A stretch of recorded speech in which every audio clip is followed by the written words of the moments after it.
In November 2022, $32 billion disappeared in 72 hours, not stolen, not hacked, drained.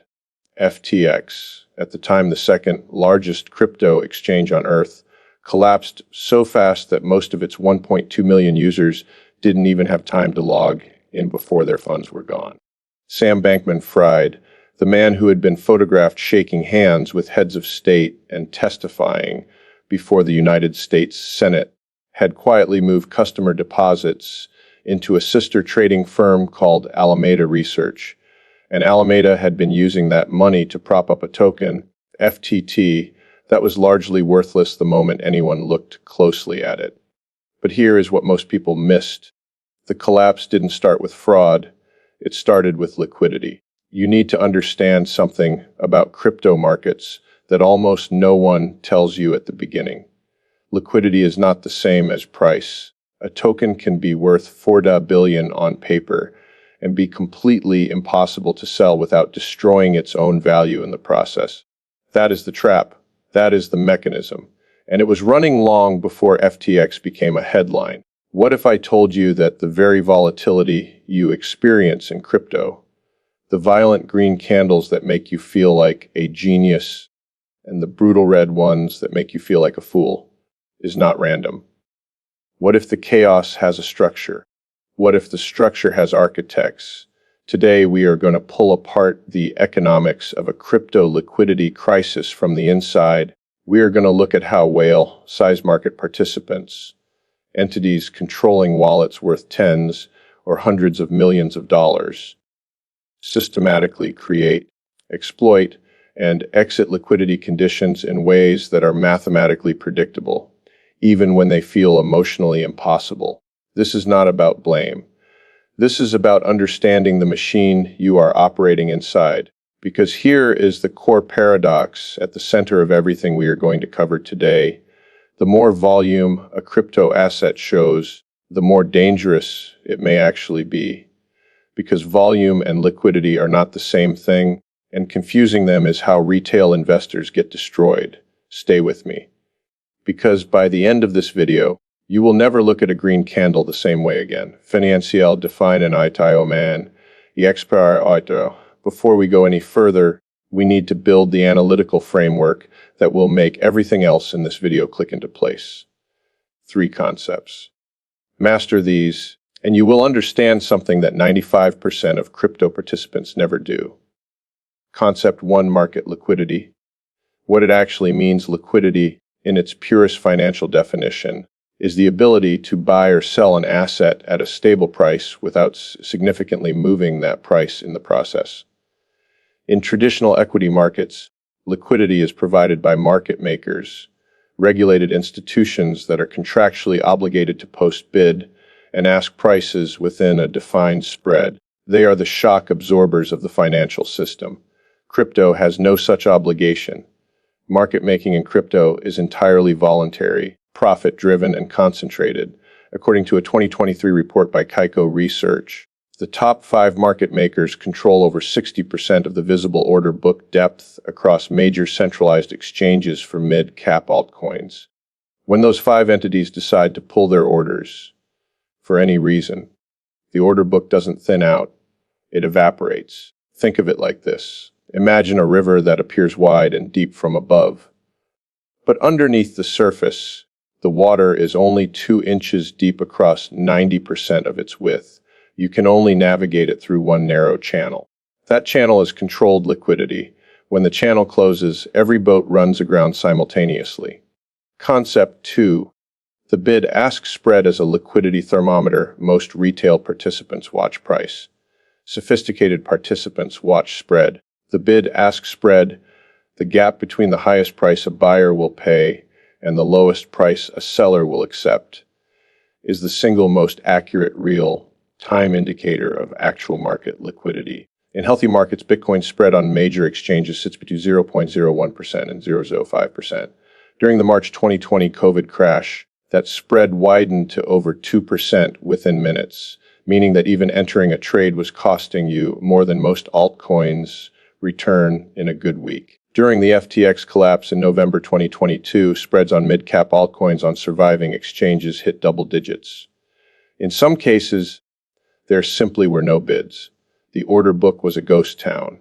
When spread widens, it means the market makers have stepped back. And when market makers step back, the only participants left in the market are retail, buying and selling against each other with no stabilizing force in between. That is when whales move. Concept 3: whale wallet mechanics and liquidity targeting a crypto whale for our purposes today is any entity controlling a wallet or cluster of wallets worth more than 10 million in a single asset. At that scale, you cannot simply sell. Every large sell order you place moves the market against you. So sophisticated whales don't sell into the market. They manufacture the market conditions that allow them to sell without destroying their own exit price.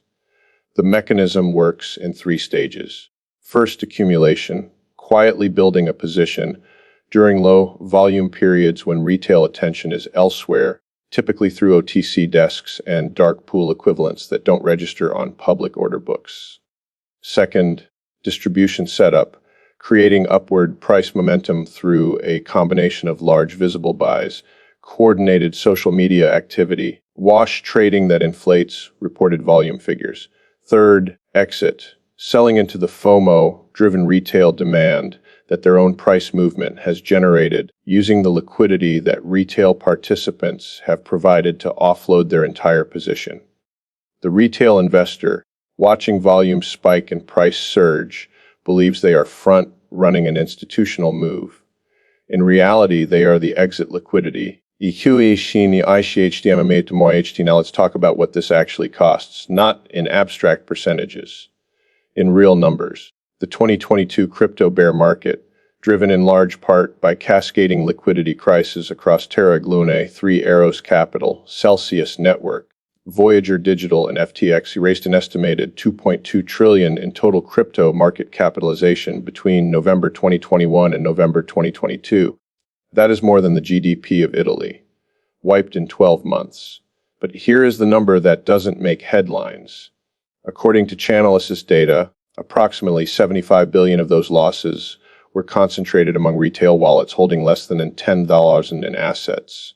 Ordinary people, people who had been told that crypto was democratizing finance, people who watched a YouTube video in 2021 and opened a Coinbase account for the first time.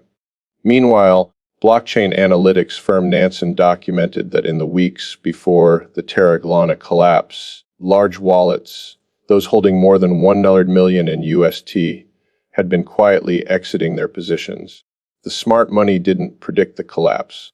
In several documented cases, they knew about the underlying weakness in the algorithmic peg mechanism and acted on it before retail participants had any information at all. Ray Dalio, founder of Bridgewater Associates and one of the most rigorous thinkers in global macro investing, has described this dynamic in terms of what he calls the economic machine, a system where credit expansion creates asset inflation, which draws in late cycle participants who then absorb the losses when the credit contracts. In crypto, the credit is leverage. The machine runs faster with fewer guardrails and it resets far more brutally. The invisible financial loss, the one that never appears in any portfolio statement, is the opportunity cost of trust. Millions of people who entered the crypto market between 2020 and 2022 did so because they believed in the narrative of decentralization. They believed the system was different. That belief was the product being sold. The liquidity crisis was the mechanism of sale, and here is the behavioral trap underneath all of it. Fear of missing out, FOMO, is not irrational in a market that has produced genuine 10x and 100x returns. The historical evidence for those returns is real. What FOMO distorts is timing and position sizing. It pulls participants in at peak liquidity, exactly when whales need maximum buyers, and holds them in through the correction, because selling at a loss feels psychologically worse than holding through hope. That psychological asymmetry is not a personal weakness. It is a documented feature of human cognition, and the market structure in crypto is built to exploit it. MarKOM and THE says. Let's make this concrete. Let's talk about what this looked like in actual portfolios, actual careers, and actual financial lives. If you held a diversified altcoin portfolio in January 2022, here is what happened to your net worth by December of that year. Bitcoin fell approximately 65%. Ethereum fell approximately 68%. But the average mid-cap altcoin in the top 100 by market cap fell between 85% and 97%. Not because the underlying technology failed. In many cases, it hadn't changed at all, but because the liquidity that had been supporting those prices evaporated simultaneously, leaving a market with sellers and no buyers. Investors who ignored on-chain liquidity signals in the months before the Lua collapse experienced total losses within 6 weeks. 40 billion in market capitalization gone. Many of those investors had been told by influencers, by project founders, by algorithmic yield projections of 20% annually that UST was a safe stablecoin. It was not stable. It was a liquidity illusion. Now let's track the 6 dimensions of damage. Portfolio impact. The average drawdown in a crypto portfolio concentrated in altcoins during 2022 was not 40% or 50%. It was closer to 80%. That is not a correction. That is a near total destruction of capital. And the tragedy of correlation is this: during the crisis, Bitcoin, Ethereum, and altcoins all fell together.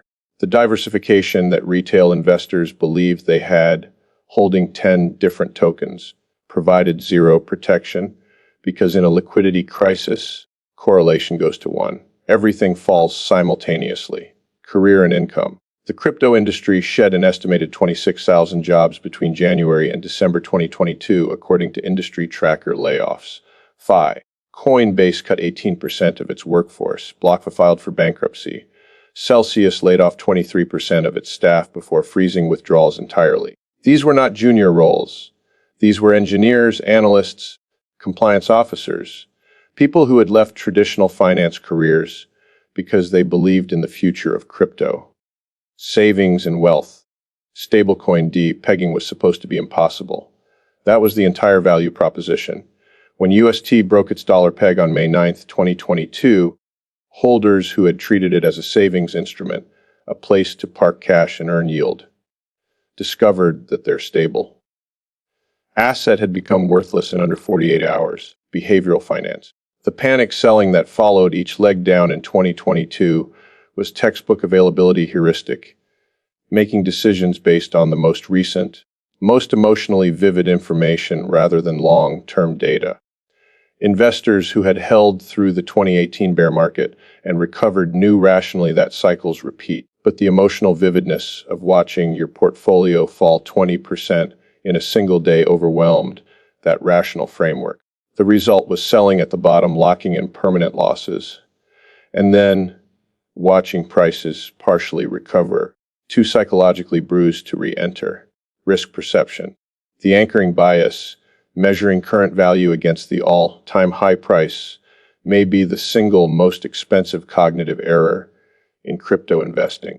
Investors who bought Bitcoin at $60,000 in late 2021 and watched it fall to $20,000 didn't think they were holding something worth $20,000. They thought they were holding something worth $60,000 that was temporarily mispriced. That anchoring prevented rational stop-loss decisions and turned short-term losses into multi-year recovery problems.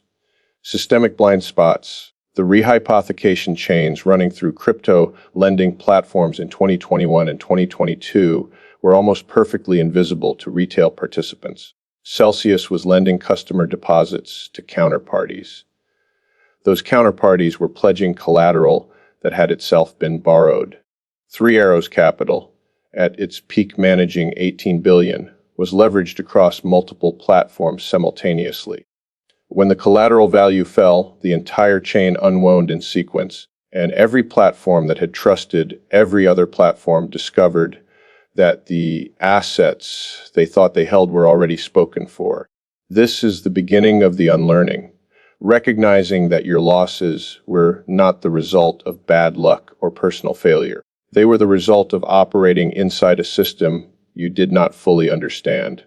A system with structural features designed to transfer wealth from the uninformed to the informed. That recognition is not defeatism. It is the foundation of real financial literacy. TRTGY, so where does that leave you? Not in defeat, in clarity. Because understanding the mechanics of a liquidity crisis is not just an academic exercise, it is a practical toolkit. And here is exactly how you build one. Strategy 1: liquidity, weighted position sizing. Before you enter any crypto position, ask one question before you ask about price. How much of this asset can I sell in 24 hours without moving the price by more than 5%? If the answer is less than your intended position size, you do not have a liquid investment. You have a locked one. Restrict illiquid altcoin exposure to a maximum of 10-15% of your total crypto allocation. Size positions according to exit capacity, not upside potential. Strategy 2: on-chain liquidity monitoring. Tools like Nansen, Glassnode, and Defalama provide real-time on-chain data that institutional participants use to track whale wallet movements, exchange inflows, and total value locked in DeFi protocols. When large wallets begin moving assets from cold storage to exchanges in volume, a pattern called exchange inflow spike, it is a statistically significant signal that large-scale selling is being prepared. You can see this. You simply have to look. Strategy 3, the 3-bucket liquidity reserve. Structure your financial position in 3 distinct buckets. Bucket 1, 60-12 months of living expenses in fiat cash or short-term government instruments, untouched, unconditional. Bucket 2, your core portfolio in high liquidity, large cap assets with proven market depth. Bucket 3, your speculative allocation in higher risk, lower liquidity positions, capped at a percentage you can afford to lose entirely without affecting buckets 1 or 2. This structure means a liquidity crisis in Bucket 3 never becomes an existential threat to your financial life. Strategy 4: volatility hedging through inverse correlation. In periods of elevated crypto volatility, measured by the Crypto Fear and Greed Index falling below 25, or Bitcoin's 30-day realized volatility exceeding 80%, systematically increase allocation to uncorrelated assets, physical gold, short-duration bonds, or cash-equivalent stablecoins held on regulated, audited platforms with transparent reserves. Consider put options on Bitcoin futures as a tail risk hedge during peak euphoria periods. The cost of the hedge feels painful when markets are rising. It feels like the best decision you ever made when they aren't. Stress test before the crisis. Run this exercise quarterly. Take your current portfolio. Apply the drawdown percentages from the worst 90-day period of the 2022 bear market to each position. What does your portfolio look like? Can you sustain that without selling? If the answer is no, your risk is already too high. And the market hasn't told you yet. Nassim Nicholas Taleb, mathematician, former options trader, author of The Black Swan, put it this way: the fragile wants tranquility, the antifragile grows from disorder. The goal of everything we have covered today is to move you from fragile to antifragile. Not by predicting the next whale manipulation, not by timing the next liquidity event, but by building a structure that survives them regardless. Because here is the truth that separates the investors who are still in this market from the ones who left permanently after 2022. The goal is not to predict the market. The goal is to be prepared for every outcome it delivers. Liquidity crisis will happen again. Whales will exit again. Retail will be the last to know again. Unless you are watching the right signals, holding the right structure, and thinking at the level of the system rather than the level of the candle. If this kind of analysis is what you want every week, real mechanics, real data, no hype, then subscribe. Because what we do here is not financial entertainment, it is financial education. And there is a difference.